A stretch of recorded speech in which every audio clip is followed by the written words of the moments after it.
orang yang karakternya ya, wataknya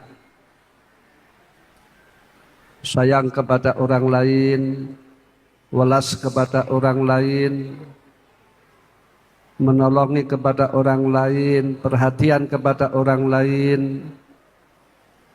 maka orang tersebut akan disayangi oleh Allah Subhanahu wa taala.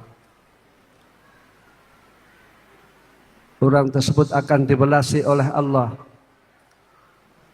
Orang tersebut akan diberi rahmat oleh Allah Subhanahu wa taala.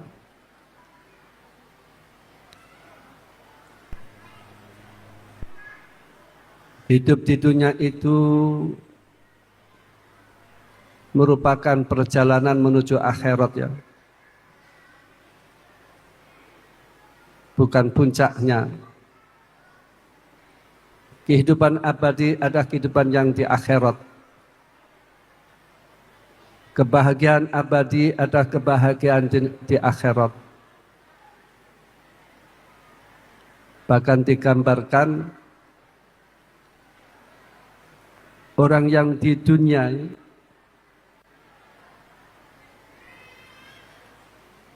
kena musibah dan dia ridho dan sabar. Tentu musibah itu banyak aneka ragamnya. Maka besok di akhirat oleh Allah diberi tempat yang sangat mulia, derajat yang mulia, sehingga ahli jannah berkeinginan seperti orang tersebut ketika di dunia. Misalkan di dunia masyarakat ya. Di dunia kena musibah. Besok di akhirat diberi derajat yang mulia oleh Allah sehingga orang yang di dunia sehingga ahli surga berharap di dunia tersebut berkeinginan seperti orang tersebut di dunia yang banyak musibah. Allah bila mana kasih sayang terhadap orang lain, ini orang yang dikasih oleh Allah. Di antara alamat-alamatnya ya, maaf, dijauhkan dari harta dunia. Sebab banyak orang yang hidupnya porak-poranda, hidupnya hancur, ini gara-gara harta dunia. Memang ada sebuah hadis kala Rasulullah sallallahu alaihi wasallam, ad-dunya mazra'atul mu'min. Dunia adalah pertamanan bagi orang mukmin. Dunia adalah pertamanan bagi orang mukmin. Pertamanan itu sebelum masuk rumah ada tamannya. Di muka rumah ada tamannya sebelum masuk rumah. Nah, dunia sebagai pertamanan bagi orang mukmin untuk menuju surga. Allah matilna jannah, amin ya rabbal alamin. Ad-dunya mazra'atul akhirat. Hadis ini dikomentari oleh Imam Ghazali. Man akhadha dunya yatana'amu biha, ad-dunya muhlikatuhu. Orang yang mengambil dunia untuk poya-poya, untuk senang-senang, tidak ibadah, tidak sholat, mabuk, berjudi, maka dunia akan merusak kepadanya, dunia akan menghancurkan kepadanya, dunia akan mengantarkan dia sengsara besok di akhirat. Namun barang waman akhadat dunya biqadri darurat yasta'inu bihi ad-dunya masru'atul akhirat. Barang siapa yang mengambil harta dunia untuk bekal akhirat, untuk nafkahi istri, untuk nafkahi keluarga, untuk bekal ibadah, supaya bisa sholat, bisa ngaji, dan wajib zakat dizakati, dan ada lebih disodakohkan, maka dunia sebagai pertamanan akhirat. Dunia akan mengantarkan menuju surganya Allah. Allahumma adkhilnal jannah, amin ya rabbal alamin. Ar-Rahimuna yarhamur Rahman, orang yang belas asih sosoknya, maka oleh Allah akan disayangi. Ilmu diajarkan dan ilmu diwulangkan. Ini menjadi mulianya. Qala Isa alaihissalam, man alima wa amila wa alama yud'a fi malakutis samawati azima. Orang yang mempunyai ilmu, lantas ilmu diajarkan, ilmu diamalkan, ilmu diwulangkan, maka orang tersebut mendapatkan predikat orang yang agung di kerajaan langit. Wa hum waratsatul anbiya, beliaulah pewaris para nabi. Beliaulah pewaris para nabi, derajatnya mulia.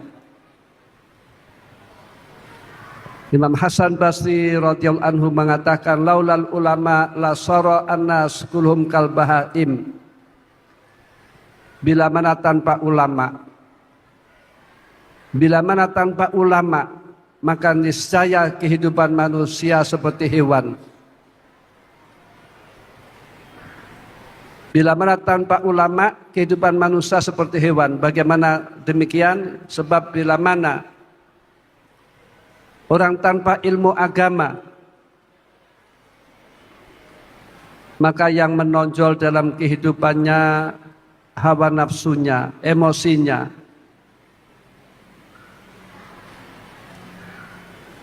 Misalkan saja tanpa ulama, misalkan saja, terus tanpa, apalagi tanpa pemerintahan, ini kan hukum rimba yang berjalan. Seberahasianya hidup itu bila mana tanpa ilmu agama, ini yang menonjol hawa nafsunya, emosinya, omongannya buruk, perilakunya buruk, seperti hewan. Ada dawuh mengatakan, man bada Java, orang yang bertempat di pegunungan jauh dari ulama, maka menjadi wangkot, hatinya keras, tidak menerima nasihat, tidak mau dinasehati. Padahal kita semuanya ini butuh nasihat. Kita semuanya butuh nasihat. Qala Rasulullah sallallahu alaihi wasallam, ad-dinu nasihat, agama adalah nasihat.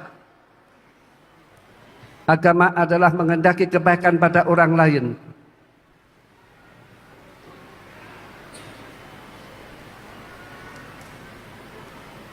Jadi kalau kita dinasihati oleh orang lain, ini merupakan hadiah dari Allah Subhanahu wa taala.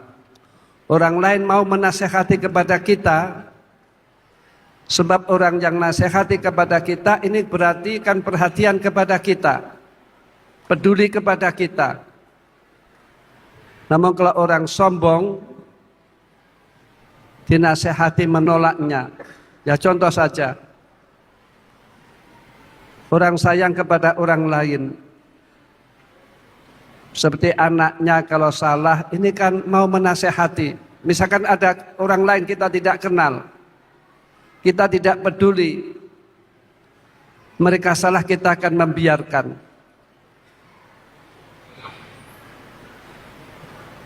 Asyahdawu al-mu'min mir'atul mu'min. Orang mukmin adalah cermin bagi orang mukmin, kacamilon ya bagi orang mukmin. Ini dengan arti kalau orang mukmin baik, ini supaya kita tiru. Orang mukmin baik, akhlaknya, ucapannya kita tiru. Kalau orang mukmin buruk, ini kita jangan menirunya. Namun kita supaya menasehati. Kalau kita tidak mampu menasehati, supaya kita mendoakannya, supaya kita mendoakan.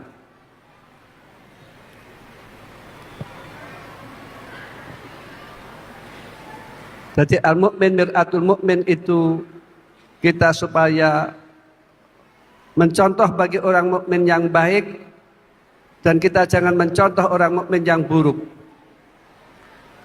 Atau al-mu'min mir'atul mu'min,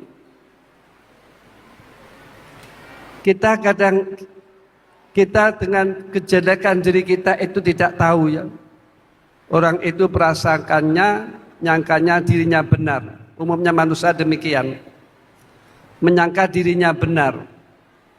Maka bila mana kita dinasihati orang mukmin lain, sebab orang mukmin itu tahu kejelekan diri kita, maka nasihat itu sudah diterimanya. Diwelas kepada orang lain, ini bagi orang yang mempunyai ilmu, supaya menyampaikan ilmunya.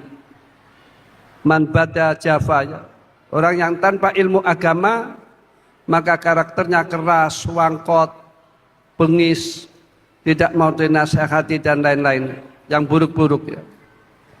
Namun kalau orang dengan ilmu agama, ini akalnya yang menonjol. Akalnya yang menonjol. Akal itu untuk memfilter, untuk menilai barang itu baik apakah buruk, ini akal. Namun akal yang bermodalkan ilmu agama. Kalau akalnya orang yang tidak bermodalkan ilmu agama tentu tidak ngerti apakah itu baik atau buruk. Misalkan saja kita menghadapi suatu perkara, istafti qalbak ya hadis, supaya kamu minta fatwa kepada hatimu. Ini bagi hatinya orang yang takwa kepada Allah Subhanahu wa ta'ala. Sebab orang yang takwa ya, al-mu'min yang dzuru binurillah. Orang mukmin itu melihat kepada orang lain ini dengan nur Allah. Maka ittaqu firasatal mu'min, supaya kamu yaitu waspada dengan firasatnya orang mukmin. Orang mukmin itu memandang orang lain binurillah. Ini orang mukmin yang takwa. Maka bila mana orang mukmin itu menasehati kepada kita, sebab orang mukmin tersebut ini melihat kepada kita itu binurillah. Binurillah. Jadi nasihat kita terima.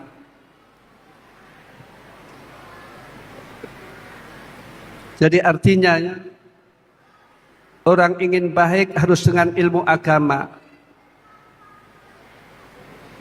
Qala Rasulullah sallallahu alaihi wasallam, "Ma yuridillah bi khairan yufaqihu fiddin." Barang siapa yang menghendaki kepada orang lain, barang siapa yang dikehendaki oleh Allah baik, bahagia, selamat dan lain-lain, maka orang tersebut oleh Allah diberi kepahaman ilmu agama, agama diamalkan dan diajarkan.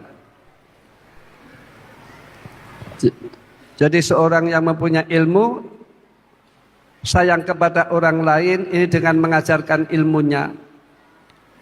Orang tua yang sayang kepada anaknya ini supaya anaknya dididik dalam ilmu agama. Kalau orang tidak mampu, orang tua tidak mampu mulang, tidak mau mengajar, tidak mampu, maka supaya anak dipesantrenkan, anak dipondokkan. Anak dipondokkan supaya apa? Anak dipondokkan supaya akhlaknya baik, supaya adabnya baik, supaya karakternya baik, supaya tindak tanduknya baik. Ini anak dipondokkan, supaya punya unggah-ungguh, ya, punya sopan santun. Ini merupakan akhlakul karimahnya. Orang bisa diterima di tengah-tengah keluarga harus dengan akhlakul karimah. Orang bisa diterima di tengah-tengah masyarakat harus dengan akhlakul karimah. Misalkan secara muamalahnya baik, hubungan dengan orang lain baik. Ada cerita, ya, ada cerita. Ketepatan Santilir Boyo, ya.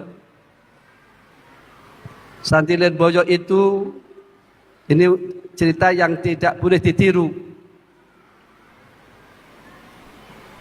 Dia menjadi kiai, tukang khutbah Jum'ah dan lain-lain. Namun karena akhlaknya, ya, karena akhlaknya, kalau jual beli seenaknya, misalkan utang tidak nyaur, ya.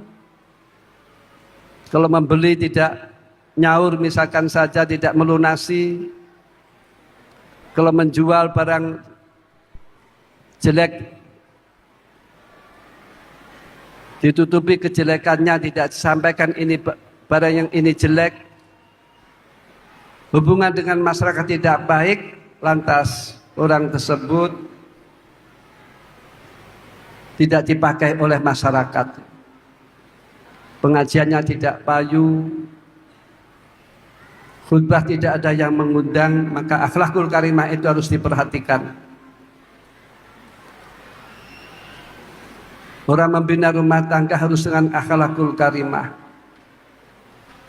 Orang tetangga harus dengan akhlakul karimah. Sebab akhlakul karimah ini merupakan puncak. Rasulullah diutus oleh Allah. Qala Rasulullah sallallahu alaihi wasallam, innama bu'istu liutamima makarimal akhlak. Saya diutus oleh Allah untuk menyempurnakan akhlak.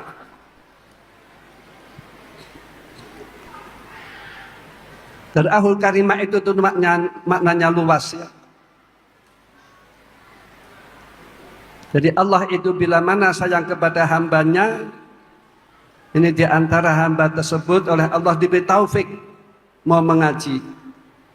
Orang kalau ngaji itu akalnya akan berfungsi.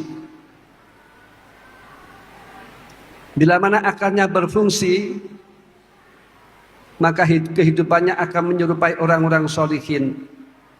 Namun kalau orang itu yang menonjol akal, yang menonjol syahwatnya, emosinya, hawa nafsunya, ini akan menyerupai hewan. Namun bila mana manusia itu mau meredam hawa nafsu, yang berfungsi akalnya, akal untuk mendeteksi itu baik atau buruk, maka dia yang didukung dengan ilmu agama. Kasih sayang terhadap orang lain bagi orang tua ini supaya mondokkan anak, anak dipondokkan supaya akhlaknya baik, adabnya baik, banyak wali muridnya. Maka di antara termasuk birrul walidain itu, ya, misalkan saja orang tua dalam keadaan janda atau duda, ya. Terus orang tua membutuhkan nikah, maka anak itu wajib menikahkan. Maharnya, nafkahnya, jadi anak itu bila mana mempunyai orang tua yang dhaif, ini kewajiban berbalik. Anak wajib mencukupi kedua orang tuanya, seperti halnya orang tua wajib kepada anaknya di antara memberikan nama yang baik. Memberikan nama yang baik. Al-ismu minad doa, nama itu bagian daripada doa. Anak dinamai misalkan saja Abdul Karim supaya mulianya. Anak dinamai Muhammad supaya menjadi mulianya, terpuji akhlaknya dan lain-lain. Al-ismu minad doa, nama itu bagian daripada doa. Dan nama baik itu haknya anak. Wa'ti kulladzi haqqin haqqah, anak-anaknya. Jadi artinya memberi nama anak supaya nama yang baik. Anak itu yang penting bukan namanya, bukan action namanya, bukan gaya namanya, bukan, namun akhlaknya. Wa fil hadis qala Rasulullah sallallahu alaihi wasallam, innakum tud'auna yaumal qiyamah bi asma'ikum fahassinu asma'akum. Besok kamu sekalian akan dipanggil oleh Allah dengan nama masing-masing. Maka di dunia ini sunahnya supaya memakai nama yang baik. Nah, misalkan saja namanya sudah bukan Arab misalkan ya, misalkan namanya Parno misalkan saja, atau nama Sutejo misalkan ya, ini supaya dirubah, sunahnya dirubah. Sebab nanti di akhirat itu kalau sudah namanya Bejo ya Bejo, Tejo ya Tejo. Coba misalkan saja orang bila mana dipanggil besok terus namanya jelek, ini kan malu, ini kan isin. Jadi bagi orang tua memberikan nama anak yang baik supaya anak menjadi baiknya. Ini haknya anak. Nah, bagi orang tua yang namanya tidak baik, ini sunahnya anaknya sunahnya namanya dirubah yang baik. Ini hak anak yang dipenuhi oleh orang tua, dan hak anak yang dipenuhi oleh orang tua pula mendidik ilmu agama. Ketiga yaitu menikahkan. Jadi anak itu cari jodoh jangan disuruh cari sendiri. Namun orang tuanya ini supaya menjodohkan. Tidak apa-apa. Kita punya anak perempuan, minta kepada orang lain tidak apa-apa. Yang penting yang diminta itu orang soleh. Ini tidak apa-apa. Ini baik-baik saja. Yang buruk itu minta kepada orang lain karena hartanya, karena jabatannya, itu buruk. Terus setelah itu orang tuanya oleh saya sampaikan ya kepada orang tuamu supaya orang tamu jangan becak lagi. Lantas disampaikanlah kata Gus Kafabi, Bapak betul-betul becak malih. Akhirnya mau tidak becak ya. Coba ketika becak itu loh. Ketika ada penumpang, Pak kesana berapa? 75.000. Terus kan ditawar biasa. Ya 5.000, 50.000 Pak ya kan demikian. Sana berapa Pak? 10.000. Kan biasa ditawar 5.000 Pak ya. Orang becak kan biasanya kan ditawar demikian. Orang penumpang kan biasa nawar ya. Ketika akan penumpang ke sana 10.000 ditawar 5.000. Lantas ketika tidak becak itu loh, ketika tidak becak, terus anaknya pengajiannya, hadir di pengajian, terus anaknya kan orang mulia, oleh masyarakat disalami, musafahah, terus lantas orang tuanya juga disalami. Orang tua juga dimintai jabat tangan, anaknya diciumi tangannya, dan orang tuanya pun tangannya diciumi, padahal itu mantan tukang becak, menjadi mulianya. Anak dipondokkan supaya menjadi ulama, dan ulama itu kan Anas bin Malik radhiyallahu anhu mengatakan al-aliman aliman amila bi ilmi, orang alim itu orang yang mengamalkan ilmunya. Kan sederhana. Tentu ma'al khosyah ya. Takut kepada Allah. Kan sederhana.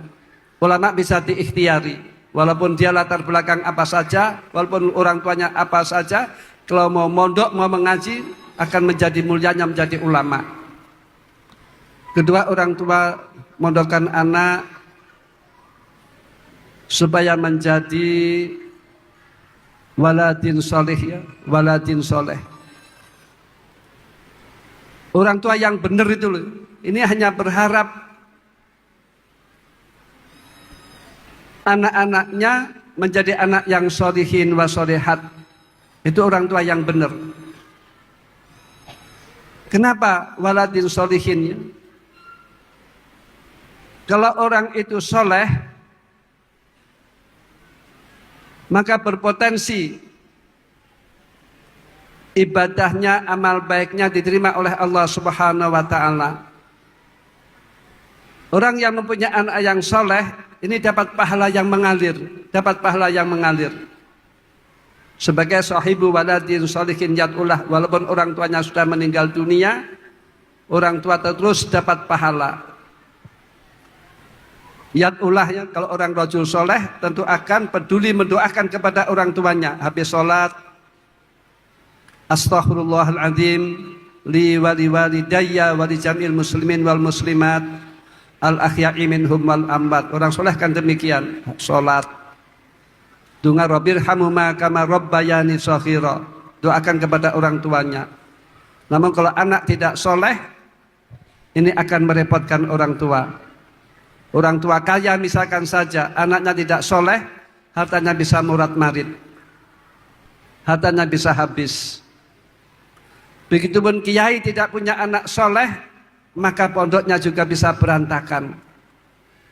Pondoknya bisa berantakan. Inilah pentingnya bagi orang tua, ini mempunyai anak yang solihin wa solihat. Mudah-mudahan anak kita semuanya oleh Allah dijadikan anak yang solihin wa solihat. Amin ya rabbal alamin. Ni'amullahi 'alal ibadi katsirah wa ajalluha najabatul auladi. Nikmat Allah yang diberikan kepada hambanya banyak. Nikmat kesehatan, kewarasan ya, dan lain-lain. Namun nikmat yang agung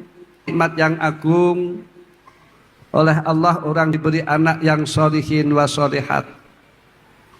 Orang misalkan saja jabatannya sukses, kalau anaknya nakal, susah napa mboten Pak? Orang ekonominya sukses, kalau anaknya gudo terus wani, susah napa mboten Bu? Ini yang penting bagi orang tua itu mendidik anak supaya anaknya sholihin wa sholihat. Anaknya bisa berbakti kepada kedua orang tuanya. Nanti banyak wali murid yang merasakannya. Ketika anak dipondokkan, akhlaknya berubah menjadi baiknya. Dan anak dipondokkan supaya bermodalkan takwa. Rasa hidup di dunia itu takwa ya. Allah mengatakan wa tazawwadu fa inna khairaz zadi taqwa. Supaya kalian berbekal. Dan sebaik-baiknya bekal di dunia ada takwa kepada Allah Subhanahu wa taala. Takwa itu melaksanakan perintah-perintah Allah dan menjauhi larangan-larangannya. Nanti ada buah-buah takwa ya. Buah takwa itu orang dengan takwa akan menjadi mulianya. Qala ta'ala inna akramakum indallahi atqakum. Sesungguhnya yang paling mulia di antara kamu sekalian orang yang paling takwa. Kemuliaan bukan dengan harta, bukan dengan jabatan, bukan dengan nasab. Kalau orang dimuliakan karena hartanya, nasab. Jadi orang mulia itu indallah itu harus dengan takwa. Adapun misalkan saja dia mulia di dunia karena nasabnya, itu hanya majazi saja, pandangan manusia saja. Hakikatnya belum tentu mulia. Orang mulia itu indallah ya, ini orang yang takwa, walaupun berlatar belakang apa saja, walaupun nasabnya orang rendah, kalangan bawah, namun kalau dia takwa, maka indallah menjadi mulianya. Walaupun dia nasabnya mulia, kalau dia tidak takwa, maka indallah tidak akan mulia. Mulia itu hanya di dunia saja, dianggap oleh manusia. Manusia mengatakan baik kepada orang lain itu kan zon, hanya prisangka saja, bukan hakikat, bukan hakiki. Fulan baik itu kan hanya zon saja. Hakikatnya Allah yang Maha tahu.